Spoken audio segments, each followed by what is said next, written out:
أجره عند الله فما آتيتم من زكاة تريدون وجه الله فأولئك هم المضعفون. آج زکوٰۃ کے چند مسائل پر گفتگو کریں گے۔ اللہ تعالیٰ نے فرمایا جو مال تم دیتے ہو سود کے لیے تاکہ وہ بڑھ جائے لوگوں کے اموال میں تو وہ نہیں بڑھتا اللہ کے ہاں، اور جو مال تم دیتے ہو زکوٰۃ کے طور پر تم چاہتے ہو اس سے اللہ تعالیٰ کی رضا، تو ایسے لوگ اپنے مال کو کئی گنا بڑھانے والے ہیں۔ زکوٰۃ اسلام کا ایک رکن ہے، جس طرح نماز اسلام کا ایک رکن ہے۔ قرآن مجید میں اللہ تعالیٰ نے کثرت کے ساتھ نماز کے ساتھ زکوٰۃ کا تذکرہ کیا ہے۔ تشہد میں ہم جو پڑھتے ہیں التحیات للہ الصلوات والطیبات، ہر قسم کی قولی عبادات اللہ کے لیے ہیں، والصلوات البدنی عبادات، والطیبات اور مالی عبادات اللہ ہی کے لیے۔ تو عبادت کی ایک باقاعدہ قسم ہے جو مال خرچ کرنے سے ادا ہوتی ہے۔ پھر اس میں کئی دفعہ مال خرچ کرنا ضروری اور لازمی ہے، اور کبھی لازمی نہیں۔ وہ جو لازمی اور ضروری ہے اس کو زکوٰۃ کہتے ہیں، جس کی مقدار شریعت نے طے کی ہے، اور جو زکوٰۃ نہیں دیتا مال ہونے کے باوجود اس کے مسلمان ہونے میں خلل، بلکہ قرآن نے تو یہاں تک کہہ دیا وَأَقَامُوا الصَّلَاةَ وَآتَوُا الزَّكَاةَ فَإِخْوَانُكُمْ فِي الدِّينِ۔ اگر مشرک شرک کفر سے طائب ہو جائیں پھر نماز اور زکوٰۃ دینے لگے تو تب جا کر وہ تمہارے دین میں بھائی بنیں۔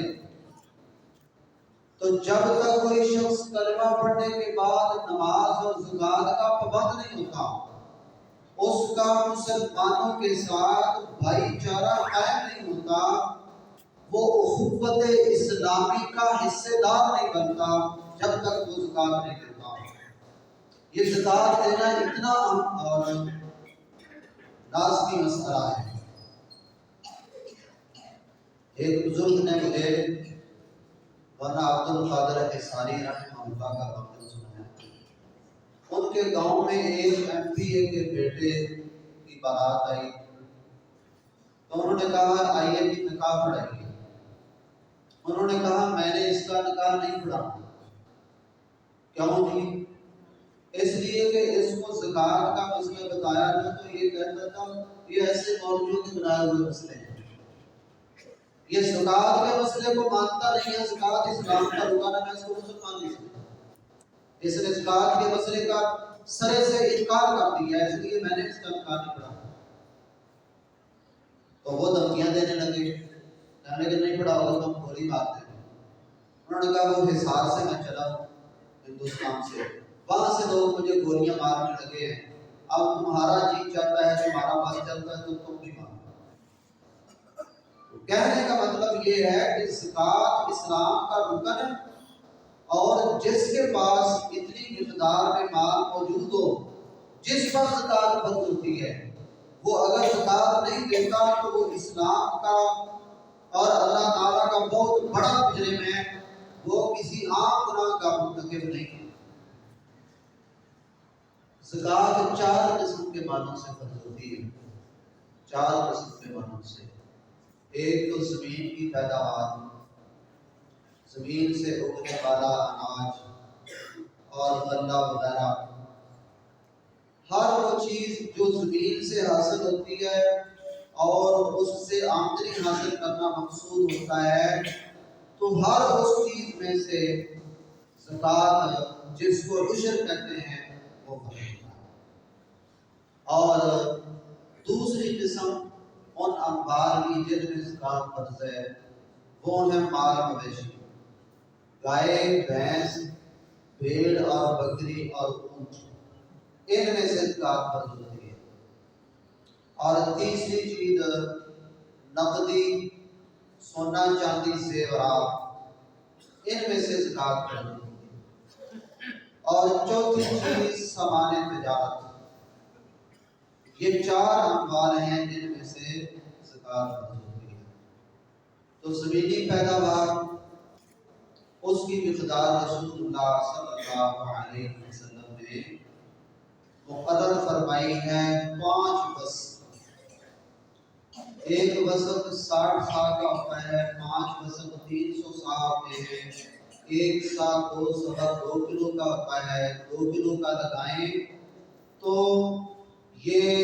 15 من بنتے ہیں، اور 2 سے زیادہ لگائیں تو 16.5 17 اور تھوڑا بہت اس سے زیادہ بنتا ہے۔ تو جس کی فصل اس مقدار میں ہو جائے 15 من یا اس سے زیادہ ہو تو اس کو عشر ادا کرنا لازم ہوگا، اور اگر اس سے کم ہوتی ہے تو اس میں کوئی عشر نہیں۔ کسی نے کو تھوڑا سا کو 5 مرلے 4 مرلے جو ہے نا سبزی لگائی ہوئی ہے، اس طرح کی چھوٹی موٹی چیزیں جو گھر میں استعمال ہوتی رہتی ہیں تو اس میں کوئی زکوٰۃ نہیں، لیکن اگر 15 من یا اس سے زائد ہوتی ہے تو اس میں سے عشر یا نصف العشر ادا کرنا لازم ہوتا ہے۔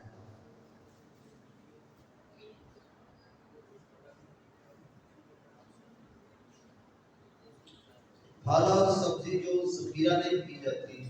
جو ساتھ ساتھ کھائی جاتی ہے، تو اس پر وہ 15 من کی مقدار پہنچتی نہیں،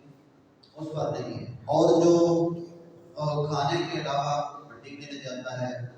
خواہ وہ تھوڑی تھوڑی توڑ کر 15 من ایک جو ہے وہ 15 من ہو جاتی ہے، تو اس میں سے عشر ادا کرنا لازمی ہے۔ کچھ لوگ کہتے ہیں کہ 4 اجناس جو ہیں عشر صرف ان میں ہے، گندم، جو، کھجور اور یہ جو منقع ہوتا ہے کھجور کا جو کشمش بنتا ہے، اس میں سے ہے، باقیوں میں سے نہیں ہے۔ تو یہ بات غلط ہے، یہ ٹھیک نہیں ہے، قرآن مجید کی نصوص کی یہ خلاف ہے۔ اچھا، دوسری چیز وہ مال مویشی ہے، بکریاں 40 سے کم ہوں تو ان میں کوئی زکوٰۃ نہیں ہے، 40 اگر ہوں، 40 سے 120 تک تو پھر اس میں ایک بکری ہے، 120 سے ایک بھی اوپر ہو جائے تو 200 تک 3 بکری ہے، 200 سے ایک بھی اوپر ہو جائے تو 300 تک 3 بکریاں ہیں، اور 300 کے بعد چوتھا 100 پورا ہوگا تو چوتھی بکری پڑے گی۔ بھیڑ کا بھی یہی معاملہ ہے، گائے بھینس 30 سے کم ہوں تو ان میں کوئی زکوٰۃ نہیں ہے، 30 سے زیادہ ہوں تو پھر ان میں زکوٰۃ پڑتی ہے۔ اونٹ 5 سے کم ہوں تو ان میں کوئی زکوٰۃ نہیں، 5 ہوں تو ایک بکری ہے، 10 ہوں تو 2 بکری ہیں، 15 ہوں تو 3 بکری ہیں، 20 ہوں تو 4 بکری ہیں، 25 ہوں تو 1 سال کا اونٹ یا اونٹنی۔ اچھا، یہ اونٹوں کی زکوٰۃ ہمارے پاس ہوتے نہیں، اس کی تفصیل میں جانا وہ تطویل ہوگی، بعض بات لمبی ہو جائے گی۔ تیسری چیز سونا چاندی ہے۔ سونا چاندی، سونا اگر 7.5 تولے کی مقدار سے کم ہو تو اس میں زکوٰۃ نہیں ہے، چاندی 52 تولے کی مقدار سے کم ہو تو اس میں کوئی زکوٰۃ نہیں ہے۔ کسی کے پاس چاندی 52 تولے سے کم ہے لیکن ساتھ نقدی بھی ہے، تو وہ نقدی کو اس چاندی کے ساتھ ملا کر اگر 52 تولے کی قیمت کو پہنچ جاتا ہے تو اس کی زکوٰۃ 2.5% کے حساب سے ادا کرنی چاہیے۔ اسی طرح کسی کے پاس سونا کم ہے لیکن ساتھ اس کے پاس نقدی بھی ہے، تو اگر سونے کے ساتھ نقدی ملائی جائے اور 7.5 تولے سونے کی مقدار تک وہ پہنچ جائے تو اس میں سے زکات دینی چاہیے۔ چوتھا مال جو ہے وہ ہے سامان تجارت، سامان تجارت۔ اچھا یہ جو سونا چاندی نقدی ہے اس میں یہ بات محفوظ رکھنی چاہیے جو جس کی ملکیت میں ہے اس کو زکات دینا پڑے گی۔ اگر چاند سونا جو ہے زیور عورت کو حق مہر میں دے دیا ہے تو پھر وہ اس کی مالک بن گئی، پھر زکات اس کے ذمہ پڑتی۔ اور اگر وہ سونا خاوند نے بنایا ہے اس کے استعمال کرنے کے لیے ملکیت وہ اپنی میں رکھتا ہے، حق مہر کے طور پر اس نے اس کو نہیں دیا، تو پھر اس کی زکات کو خاوند نے ادا کرنی ہے کیونکہ وہ اس کا ذاتی مال ہے۔ اسی طرح عورت کو اس کے باپ کی طرف سے وراثت میں یا تحفے میں گھر سے کچھ ملا ہے پیچھے سے، تو اس کی زکات اس نے ادا کرنی ہے، تو اس کی ذمہ ہے کیونکہ اس کی مالکہ وہ ہے۔ اور یہ جو سامان تجارت ہے یہ کوئی چیز ہو اس میں زکات ہے۔ مثال کے طور پر جو رہائش کا گھر ہے اس میں کوئی زکات نہیں ہے، لیکن اگر مکانات کی خرید و فروخت کا کاروبار ہے تو پھر اس میں زکات ہے۔ اسی طرح سے جو سواری کا گھوڑا ہے اس میں کوئی زکات نہیں ہے، اس کے حکم میں یہ کار ہے، یہ گاڑیاں ہیں، تو ان گاڑیوں میں جو ذاتی استعمال کی ہیں ان میں کوئی زکات نہیں ہے۔ لیکن اگر گاڑیوں کی خرید و فروخت کا کاروبار ہے تو پھر اس میں زکات پڑے گا۔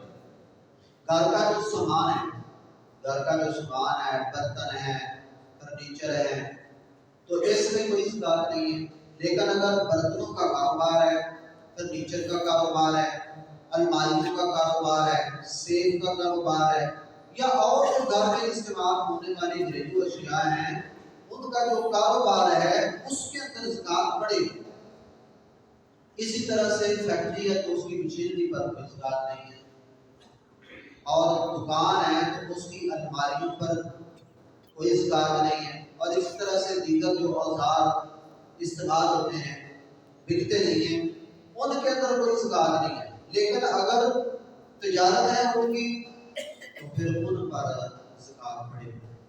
کوئی دکان ہے، کوئی فرم ہے، کوئی فیکٹری ہے تو اس میں سے زکات کا طریقہ یہ ہوتا ہے کہ جو اس کی رنگ آئٹم ہے، یعنی جو سامان خرید و فروخت ہو رہا ہے، چل رہا ہے، آ جا رہا ہے، تو اس کی زکات کی صورتحال یہ ہے کہ جو مال دکان نے کسی کو دیا ہوا ہے اور اس کے پیسے ابھی لینے ہیں، جب زکات دینی ہے تو اس کو شامل کر لینا، جتنا مال موجود ہے اس کی قیمت لگا لیں، اس کو جمع کر لیں، اور جو مال دکان نے لینا ہے، مال دیا ہے، پیسہ ابھی لینا ہے تو اس پیسے کو بھی شامل کر دیا جائے اگر ملنے کی امید ہے۔ اور اگر ملنے کی امید نہیں ہے، آپ سمجھتے ہیں کہ ڈوبا ہوا ہے، تو پھر اس کو شامل نہ کریں، اس کو رہ لیں، اور اگر امید ہے تو اس کو شامل کر لیں۔ اور جو مال دکان نے خریدا ہے، جو مال دکان نے خریدا ہے اور پیسہ اس کا بھی دینا ہے تو اس کو آپ نکال دیں۔ جو مال دکان نے خریدا ہے اور اس دکان کے ذمہ پیسے دینے ابھی باقی ہیں تو وہ پیسے آپ نکال دیں گے، تو جو جمع ہوگا نا، جو باقی بچے گا اس کی 2.5% کے حساب سے زکات ادا کرنی ہے۔ اور جو مال آپ کا کئی سال تک کسی کے قبضے میں رہا اور اس کی امید نہ رہی، دینے والے نے بیت المال کرتے کئی سال گزار دیے، تو اہل علم نے یہ لکھا ہے کہ اس کی 1 سال کی زکات، جب وہ مال آپ کو وصول ہو جائے تو 1 سال کی اس کی زکات آپ ادا کرتے ہیں۔ تو یہ سامان تجارت کی زکات ادا کرنے کا طریقہ ہے۔ تو دینی کس کو چاہیے؟ زکات کس کو دینی چاہیے اور کس صورت میں دینی چاہیے؟ کئی میزبان جو ہیں وہ زکات کا مال لوگوں سے لے کر اس کے راشن پیک بنا کر اور اس طرح کی اور کئی چیزیں بنا کر لوگوں کو تقسیم کرتے رہتے ہیں، تو یہ بالکل غلط ہے۔ اسی طرح کئی زکات کا مال اکٹھا کر کے اس کی لوگوں کو افطاریاں سحریاں کرواتے رہتے ہیں، یہ بالکل غلط ہے۔ اور یہ زکات کے حقداروں یتیموں مسکینوں کے حق کے اوپر ڈاکہ ہے. بھئی یہ مال ان کا ہے، تمہیں کس نے اختیار دیا ہے کہ تم ان کے مال کے اندر تصرف کرو؟ یہ تو بالکل ایسے ہی ہے کہ جیسے مجھے آپ میں سے کسی کے پیسے کوئی امانت کے طور پر دے کہ یہ میرے پیسے ہیں اور یہ میں نے ارشد صاحب کو دینے ہیں تو ان تک پہنچا دیں، تو میں وہ پیسے وصول کر کے کیا کروں، اور پھر وہ شہر میں جاؤں اور وہاں شہر سے مختلف چیزیں خرید کر اس کا بل بنوا کر وہ ساری چیزیں لا کر پیک بنا کر ارشد صاحب کو دے دوں، جو باقی پیسے بچے ہوں وہ بھی ان کو دے دوں، تو وہ تو سیکھ پا نہیں ہوں گے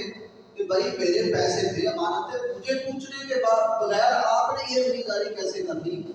کس نے آپ کو اختیار دیا؟ لیکن ان باروں کو بلایا جا رہا ہے کہ یہ زکات میں لوگوں کے پیسے اپنی مرضی کے ساتھ اس کے راشن پیک بنا کر اس پر سیاست کریں یا ان کی سہریاں تعلیمیں کرائیں، امیروں اور فقیروں سب کو صدقے کا مال ملاتے چلے جائیں اور سب پر ظلم و زیادتی کرتے چلے جائیں، تو یہ زکات کا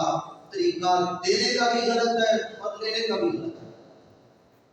تو زکات جو ہے انما الصدقات للفقراء والمساکین والعاملین علیہا، زکات وہ فقیروں کے لیے ہے اور مساکین کے لیے. مسکین اس کو کہتے ہیں جس کی کمائی، جس کی آمدنی اس کے اخراجات سے اس کے واجبی اور جو ضروری اخراجات ہیں، گزارے کے اخراجات ہیں، اس سے بھی اس کی آمدنی کم ہو تو وہ شخص مسکین ہے.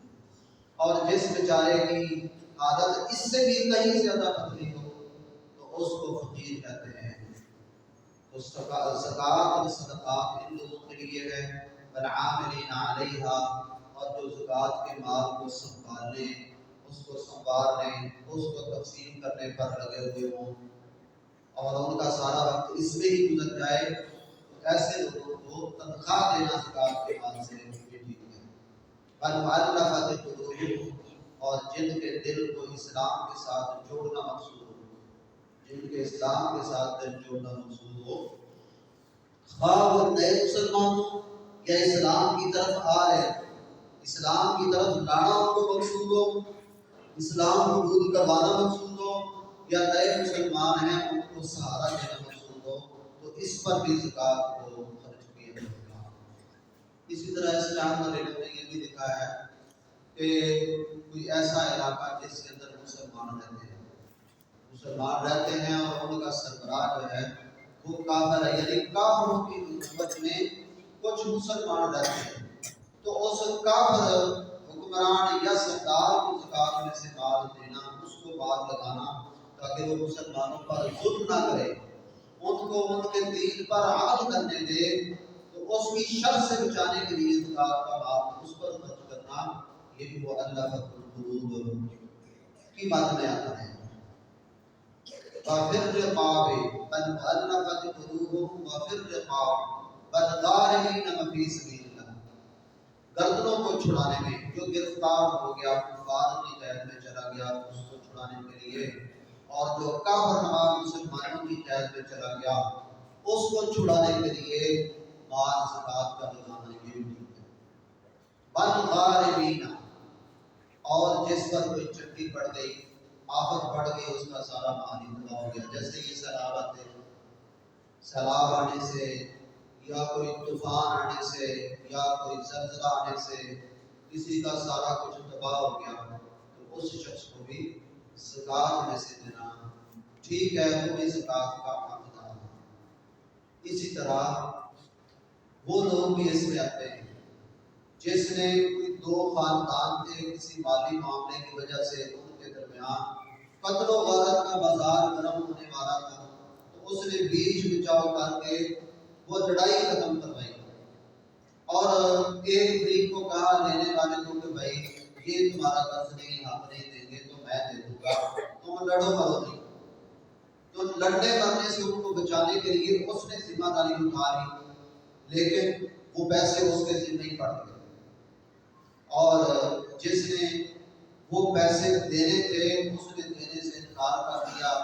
یا وہ کہیں سائڈ پر ہو گیا، تو پھر وہ چٹی تو اس کو پڑ گئی نا جس نے ضمانت اٹھائی تھی، اب یہ اس چٹی کو پورا کرنے کے لیے